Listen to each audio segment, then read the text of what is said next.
Buenos días, alumnos, alumnas, apoderados.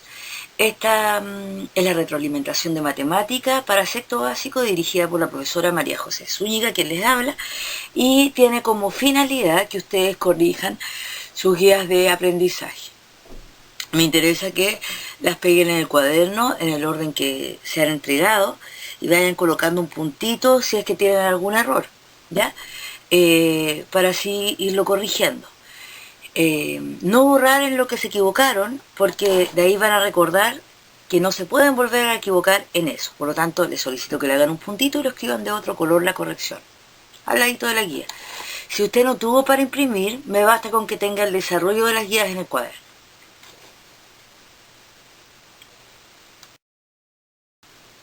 Ya.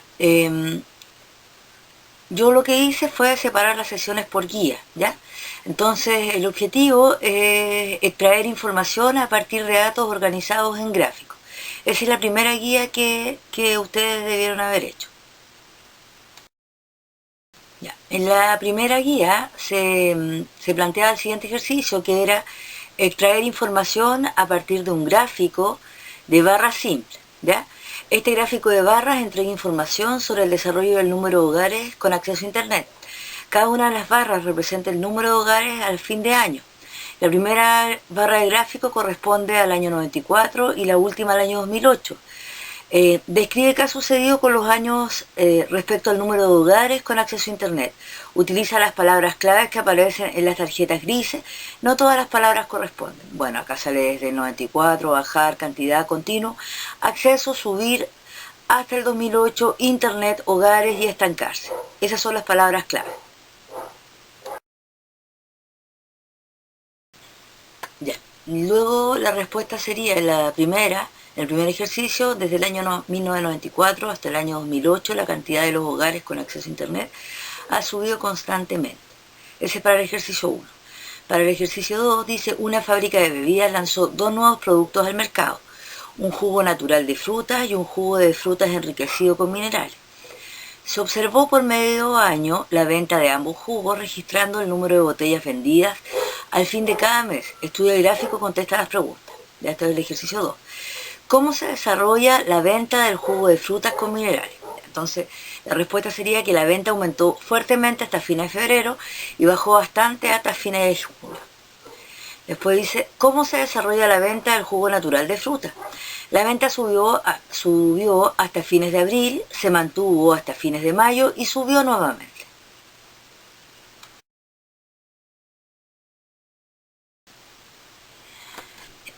La tercera decía, ¿hasta qué momento la cantidad de botellas vendidas del jugo con minerales era mayor que la del jugo natural? Hasta fines de marzo, la venta del jugo con minerales fue superior a la venta del jugo natural. Luego decía, ¿en qué meses la diferencia entre las cantidades de botellas vendidas era máxima? Considera 2 situaciones diferentes. En los fines de febrero, la venta del jugo mineral superó la venta del jugo natural por 5 puntos. En la quinta pregunta dice, la fábrica retiró uno de ambos jugos. ¿Cuál fue? Y explica tu respuesta. Se retiró el jugo mineral, bajó sin cesar, mientras la venta del otro subió. Ya, para este ejercicio se dice que hay que traer información y datos a partir de un gráfico de barra. Entonces ahí se presenta el gráfico de barra, que tiene que ver con el eje X, que son los números de habitantes. Les recuerdo que son aquellos que se mantienen fijos siempre, que no va a cambiar, y la edad, que esa es la que va a ir variando, que va a ser la variable independiente, que va a ser la variable dependiente, que va a ser la Y. Entonces dice, el gráfico de barras muestra la distribución de las edades en la población de una ciudad. Extrae las siguientes informaciones y datos, utiliza lápiz y regla. Bueno, la primera dice, ¿cómo varía el número de personas en relación a los grupos de edades? Entonces, con respecto a la primera, hay un aumento de personas del grupo de 0 a 9 al grupo de 10 a 19. Después, el número de personas baja grupo por grupo hasta el 90 a 99. Luego dice, ¿qué grupo de edad tiene el mayor número de personas y cuántas personas son? Al grupo de 10 a 19 pertenece la mayor cantidad de personas y son aproximadamente 16.000 personas. Aquí en este gráfico, no me ha dejado modificarlo, pero se presenta un error porque debería decir de 0 a 9 en el eje Y y de 10 a 19, ¿ya? Para que ustedes lo puedan arreglar. Yo sé que hay algunos que lo arreglaron porque me lo preguntaron como consulta y yo se lo respondí. Para que lo arreglen eso, ¿ya? Para mí es un poco complicado meterme en la imagen. Bueno, dice, ¿cuántas personas pertenecen al grupo de 50-59? El grupo de 50-59 tiene 5.000 personas. Compare el número del grupo 20-29 con el grupo de 50-59. ¿Qué relación existe entre los números? El grupo de 20-29 tiene 15.000 personas, que corresponde al triple del número de personas del grupo de la edad de 50-59. En el diario de la ciudad aparece el título El número de los habitantes hasta 29 años es de un entero, un medio del resto y la población. De la población es verdadero o falso. Bueno, los habitantes de hasta 29 son en total 14.000 más 16.000 y más 15.000 y eso me da 45.000. El resto de la población en total es 9.000 más 7.000 más 5.000 más 4.000 más 3.000 más 2.000 más 1.000 y eso es igual a 30.000 personas, perdón. Ya. El ejercicio número 4 decía extraer información de datos a partir de un gráfico de línea, ¿ya? El gráfico de líneas está dado por una actividad que puede ser ver televisión, practicar deporte, leer un libro, estar en internet, y también por la cantidad de personas que lo hacen, ¿ya? Las actividades nunca van a cambiar, por lo tanto va a ser mi variable independiente, el eje X, y el eje Y va a ser la variable dependiente porque va a ir variando de acuerdo a la actividad que van realizando, la cantidad de personas. Entonces dice, los tres gráficos de línea muestran el resultado de una encuesta sobre los hábitos de pasar el tiempo libre realizada entre estudiantes universitarios. Extrae las siguientes informaciones y datos, utiliza lápiz regla. La primera dice, ¿cuáles son los gráficos que muestran un desarrollo similar? Razona tu respuesta. Los gráficos 1 y 2 horas, ese naranjo que aparece ahí, o amarillo, de 4 horas muestran un desarrollo similar. Ambos gráficos bajan hasta la tercera actividad y suben después.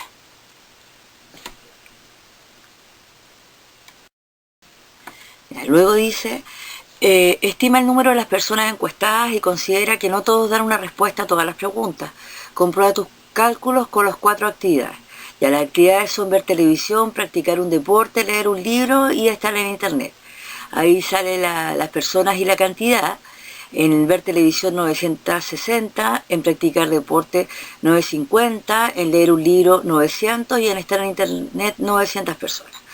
Número encuestadas, se puede estimar que el número son de 900 a 1.000 personas por los resultados que nos dieron. ¿En qué actividad existe la diferencia más grande entre el tiempo mínimo de 0 a 1 hora y máximo de más de 4 horas? En la actividad de leer un libro existe la diferencia más grande, que es de 450. Ya. El objetivo de este trabajo es construir gráficos de línea. Ya eso lo habíamos visto un poco en clase, sí, antes de salir. Ya. La guía número 2 dice, Matías construía un gráfico de líneas con las temperaturas registradas en la última semana en su ciudad, pero olvidó terminarlo. En el gráfico se muestra con líneas horizontales rojas lo que le faltó por terminar. Entonces se presenta una tabla de datos con el día, las temperaturas mínimas y las temperaturas máximas que existieron durante la semana, del lunes al domingo. Y con la información dada en la tabla se completa el gráfico, ¿ya? Les recuerdo que lo rojo es lo que faltó por terminar, ¿ya?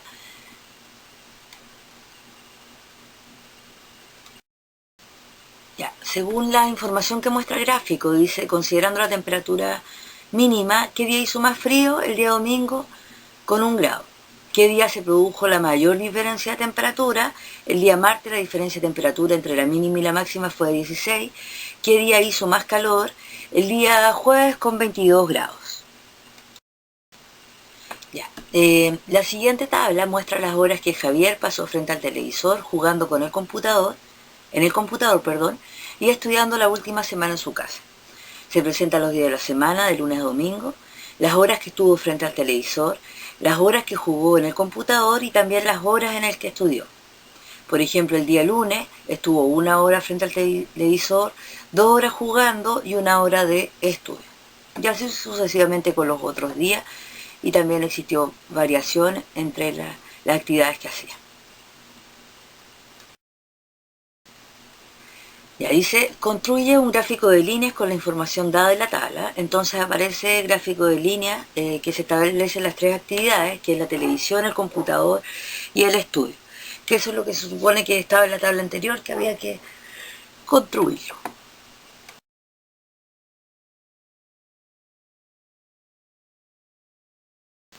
Ya, según la información que entrega el gráfico, se recomienda que los estudiantes estén a lo más 1 hora al día frente al computador. ¿Qué día Javier siguió esta recomendación? Bueno, fueron los días martes, miércoles y jueves. ¿Qué día de la semana ocupó más tiempo en jugar en el computador? ¿Cuántas horas? El día sábado estuvo 5 horas frente al computador. ¿Qué día de la semana priorizó el estudio por sobre las otras actividades? El día domingo estudió 4 horas. ¿Qué día vio más televisión? ¿Cuántas horas? El día sábado estuvo 3 horas frente al televisor. Y por último, considerando toda la semana, ¿cuántas horas en total le dedicó al estudio en casa? Estudió 12 horas en total en la semana. Y acá dejamos un poco de lado lo que era la unidad 0, que era datos y probabilidades, y comenzamos con lo que es la primera unidad, y el objetivo es aplicar numeración y operatoria en diversas situaciones. La guía número 3 dice realiza las actividades con la información de la tabla. Se nos entrega una tabla con la cantidad de habitantes por cada país.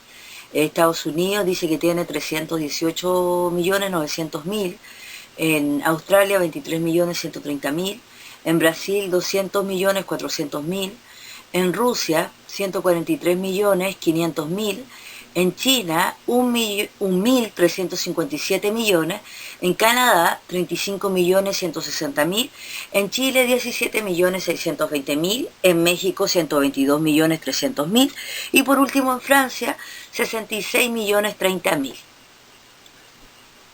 Y con estas cantidades de los países son las actividades que debemos realizar.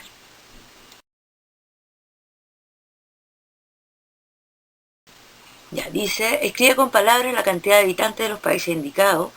Bueno, en Rusia 143.500.000, en Brasil 200.400.000, en Canadá 35.170.000. Después dice, descompone aditivamente la superficie de los países. Bueno, en Canadá aparece ahí, en China y en Australia, de cómo se descompone. Por ejemplo, en Canadá serían 35.160.000. En China serían 1.357.000.000. En Australia serían 23.130.000.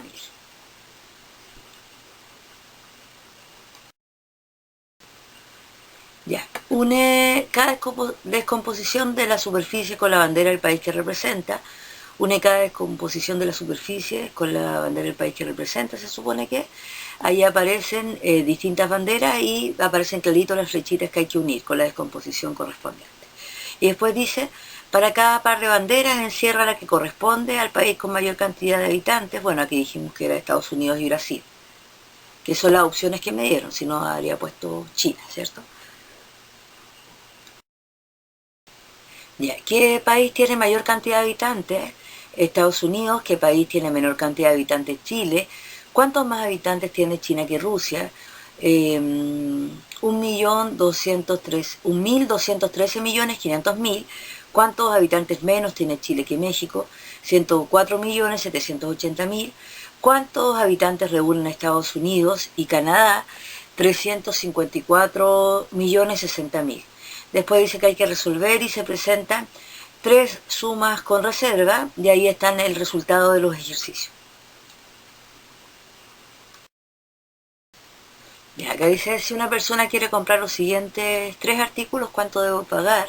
Se supone que para sacar la totalidad yo debo resolver una suma de lo que es el LED de 50 pulgadas, del notebook y del refrigerador, ahí salen los valores correspondientes, los sumo, y la persona debe pagar, de acuerdo a esto, 10.499.979 pesos. Ya, dice resuelve y aparecen 4 restas con reserva. Acá aparecen los resultados de las restas hechas.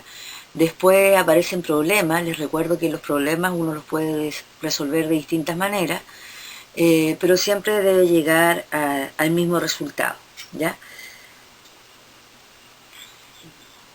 Y recuerdo que deben colocar la respuesta a un problema, si no va a estar incompleto. Entonces dice, la primera, se necesita repartir equitativamente 1.689 teléfonos celulares entre 3 tiendas. ¿Cuántos equipos llegarán a cada una? Bueno, cuando a mí me hablan de repartir, tengo que utilizar la operatoria de dividir, ¿ya? Por lo tanto, yo voy a dividir 1.689 dividido en 3 y me da 563.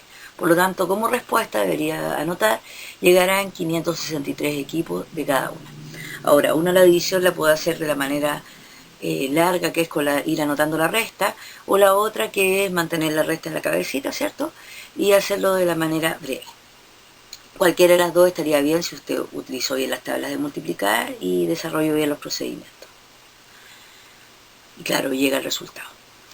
Luego dice, Vicente quiere calcular cuántas personas podrían votar en el colegio donde estudia, 609 mesas y en cada mesa hay 250 personas inscritas.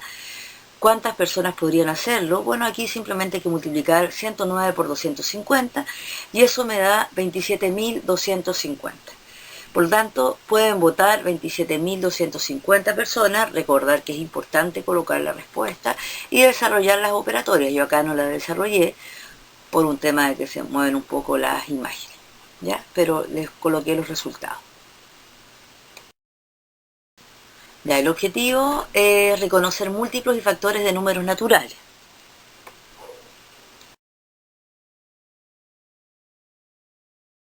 Ya, cuando yo hablo de múltiplos, se supone que es multiplicar el número que me dan por 1, por 2, por 3, por 4, por 5, es decir, por otro número natural que no sea 0, y de esta manera obtengo los múltiplos. Entonces dice en la guía número 4, responde, señala los 5 primeros múltiplos de, y se utiliza la habilidad de identificar. Entonces los múltiplos de 3 van a ser 3, 6, 9, 12, 15, porque 3 por 1 es 3, por 2 6, por 3 9, por 4 12, por 5 15. Los múltiplos de 8 van a ser 8, 16, 24, 32, 40. Los múltiplos de 12 van a ser 12, 24, 36, 48, 60. Los de 24 no es más que multiplicar por 1, 2, 3, 4, 5, por lo tanto serán 24, 48, 72, 96, 120, y los de 13 van a ser 13, 26, 39, 52 y 65. Bueno, cuando a mí me hablan de factores, están diciendo que dos números al multiplicarse entre sí me van a dar como resultado el producto que se señala. Ya entonces, dice, escribe 2 factores para cada número sin que ninguno sea 1. ¿Ya? Bueno, acá yo en este ejercicio puse más de 2 factores, porque a lo mejor usted encontró otro, entonces así para que tuviera muchas más posibilidades de revisar si está bien o no. Entonces yo les daba el primero como ejemplo, que era 38 igual 2 y 19, porque 2 por 19 me da 38. Luego los factores de 240 lo puse entre llaves, a ustedes solamente les pedí 2, puse todo lo que aparece ahí para que usted vea si coincide con lo que usted anotó, porque son varios. Dice, los factores son el 1, el 2, el 3, el 4, el 6, el 8, el 10, el 12, el 15, el 16 y el 24. ¿Ya? Por ejemplo, si yo digo 24 por 10, eso me da 240. Entonces, tomando dos numeritos de acá, me tiene que dar como resultado el 240 al multiplicarse. El de 128 van a ser 1, 2, 4, 8, 16, 32, 128. Los de 45 van a ser 1, 3, 5, 9, 15, 45. Los de 36, 1, 2, 3, 4, 6, 9, 12, 18 y 36.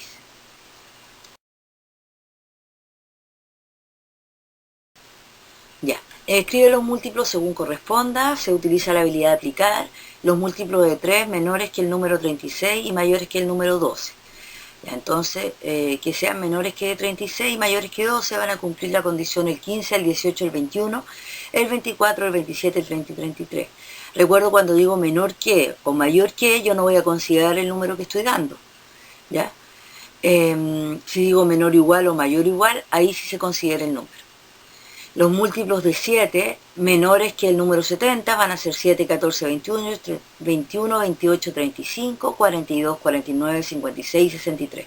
El número 70 no, porque el número 70 es igual a 70, por lo tanto no se considera. Y por último, la letra 6 dice múltiplos de 5 mayores que 5 y menores que 50 van a cumplir con esta condición 10, 15, 20, 25, 30, 35, 40 y 45. Ya, dice señala los números que son factores del número que muestra en cada caso y la habilidad de identificar. Ya, yo sé que los factores se obtienen al multiplicar dos números, ¿ya? A lo mejor acá no aparecen los números, pero aparece uno de los factores que divide este número. Entonces, el 63, el 3 por 21 me da 63, aunque ahí no aparezca el 21, y 7 por 9 me da 63. Por lo tanto, son los tres que yo voy a encerrar. El 2 no, porque 2 por nada me da 63, siempre me va a dar un número par. En el caso del 96, 48 por 2 me da 96, 1 por 96, 24 por 4 y 16 por 6 me da 96. Y con respecto al 72, los factores van a ser el 4, el 8 y el 72. El 21 no. Si yo divido 71 en 21 no me da de manera exacta, por lo tanto no va a ser un factor.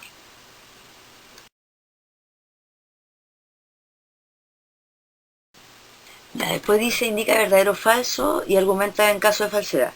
La primera dice los múltiplos de un número natural son siempre mayor que ese número, es falso, porque yo puse un contraejemplo, también puede ser igual al número, por ejemplo los múltiplos de 3 son 3, 6, 9, el 3 no es mayor que 3, es igual a 3. En la segunda dice un número par tiene solo múltiplos pares verdaderos. Letra C, un número impar tiene solo múltiplos impares, falso. Por ejemplo, los múltiplos de 5 son 5, 10, 15, 20, en este caso 10 y 20 son números impares. En la letra D, el 0 es múltiplo de cualquier número natural. Falso, el 0 anula a otro número natural.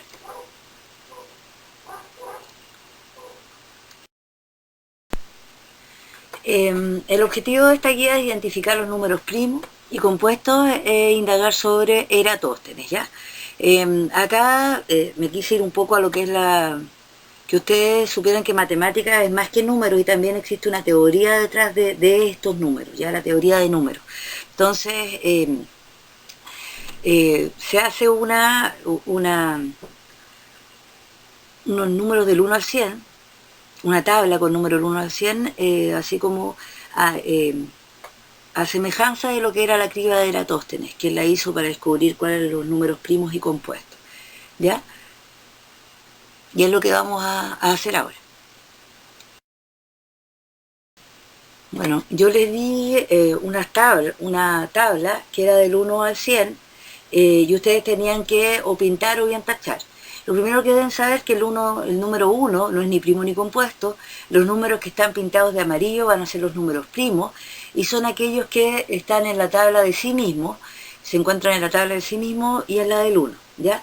Entonces van a ser divisibles por sí mismos y por 1, ¿ya? Por ejemplo, el 2 es divisible por 1 porque 1 por 2 me da 2 y también es por sí mismo.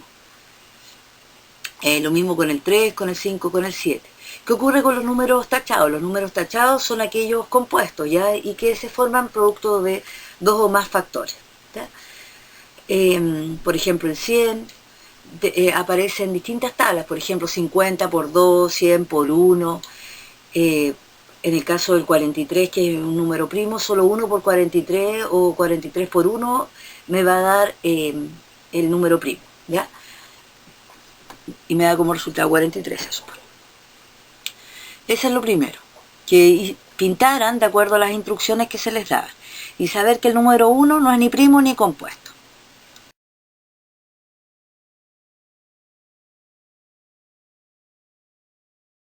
Ya, en la número 2 que dice responde, escribe los siguientes ejemplos, los siguientes números en su máxima descomposición de factores, guíese por el ejemplo. Por ejemplo, acá lo que se intenta es que ustedes vean cómo se van descomponiendo los números primos y los números compuestos, para que ustedes lo identifiquen. Por ejemplo, el 12 es lo mismo que 2 por 2 y por 3, porque 2 por 2 es 4 y por 3 es 2. El 3 por 1 me da 3, ese es primo. El 4 de 2 por 2 es 4 y 4 por 1 también me da 4, por lo tanto es compuesto. El 6 también es un número compuesto porque 2 por 3 me da 6 y 6 por 1 también me da 6.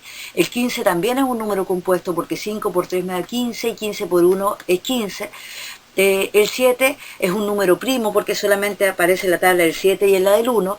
El número 19 es un número primo porque aparece en la tabla del 19 y en la de 1. El ninguno más como resultado. Y el 25 es un número compuesto porque 5 por 5 me da 25 y además 25 por 1 también me da 25. ¿Ya? ¿Qué diferencia observan entre el número 3 y el número 12? Por ejemplo, el 3 solo se puede multiplicar por 1 y el 12 por varios factores. ¿Ya? Porque yo puedo decir 3 por 4, 12 por 1, 6 por 2, por eso es compuesto.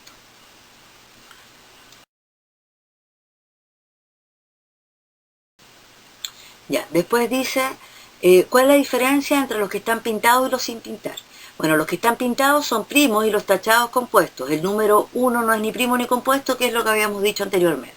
Después dice, investiga qué números son primos en esta tabla y cuáles son compuestos. En la tabla los que están pintados amarillos son primos, los tachados son compuestos. Señala una definición para número primo y compuesto. Un número primo es un número natural mayor que 1 y que tiene únicamente dos divisores distintos a él, el mismo y el número 1. Por el contrario, los compuestos son los números naturales que tienen algún divisor natural, aparte de sí mismo, y del 1 se encuentra en la multiplicación de factores. Por ejemplo, el 15 es un número compuesto porque yo digo 15 por 1 y 5 por 3 me da 15. Por lo tanto, ahí tenemos 4 factores, el 15, el 1, el 5 y el 3. Está presente en 4 tablas. ¿Ya? En cambio, si yo digo el número 7, está presente en la tabla del 1 y en la de sí mismo. Por lo tanto, es primo. No está presente como resultado en ninguna otra tabla de multiplicar. Posteriormente dice, investiga quién fue Eratóstenes y qué es la criba de Eratóstenes. Bueno, me interesa que ustedes sepan que en matemáticas es mucho más que números y que hay una teoría de los números, ¿ya? Para los que no lo alcanzaron a averiguar, perdón, o quieren rectificar si está bien o no, Eratóstenes cultivó no solo la ciencia, sino también la poesía, la filología y la filosofía, por lo que fue llamado por sus coetáneos pentacleta, o sea, campeón de muchas especialidades. Vivió en Atenas hasta que fue llamado a Alejandría el 245 a.C. para educar a los hijos de Ptolomeo III y para dirigir la biblioteca de la ciudad. Fue célebre en matemáticas por la criba de Eratóstenes, que lleva su nombre utilizada para hallar números primos, y por su mesolabio, instrumento de cálculo usado para resolver la media proporcional. Consideró tan importante la invención del mesolabio que regaló un ejemplar de él a un templo como ofrenda votiva, con un texto en verso que explicaba su utilidad. Pero Eratóstenes es particularmente recordado por haber establecido por primera vez la longitud de la circunferencia de la Tierra de 252.000 estadios, equivalentes a 40.000 kilómetros, con un error de solo 90 kilómetros respecto a las estimaciones actuales. Entonces podríamos decir que este señor era un genio de la matemática y en muchas otras áreas, porque sin tener recursos como los que nosotros empleamos el día de hoy, tuvo una diferencia de error mínima, ¿ya? Eso en pocas palabras, ¿quién fue Eratóstenes? Ya, la criba de Eratóstenes es un método que utilizó Eratóstenes para reconocer los números primos y compuestos, y ahí sale una fotito del señor. Ya, en geometría se considera el objetivo de ubicar puntos en el plano cartesiano, que es algo que habíamos trabajado un poquito en clase, pero que ustedes igual manejaban. Y entonces dice, escribe el par ordenado que le corresponde al punto A y al punto C de la figura 1. El punto A es 2,6 y el C es 3,0. En el siguiente plano cartesiano une los puntos. Teníamos que unir como aparece a continuación. Después había que señalar qué coordenadas estaban ocupando, entonces escribe los pares ordenados de cada punto. El punto A es 0,7, el B es 2,1, el C es 10,1, el D es 12,7, el E es 10,12, el F es 2,12. Ahora importante saber que el primer numerito de la coordenada corresponde a X y el segundo que está después de la coma al Y, ya el eje de las Y. Al unir los puntos obtienes el dibujo en color naranja. ¿Cuáles son los pares ordenados de los puntos necesarios para completar el dibujo con los ojos, la nariz y la boca? Escríbelos en el mismo dibujo. Y acá en el dibujo se presentan los puntos para los ojos, la nariz y la boca.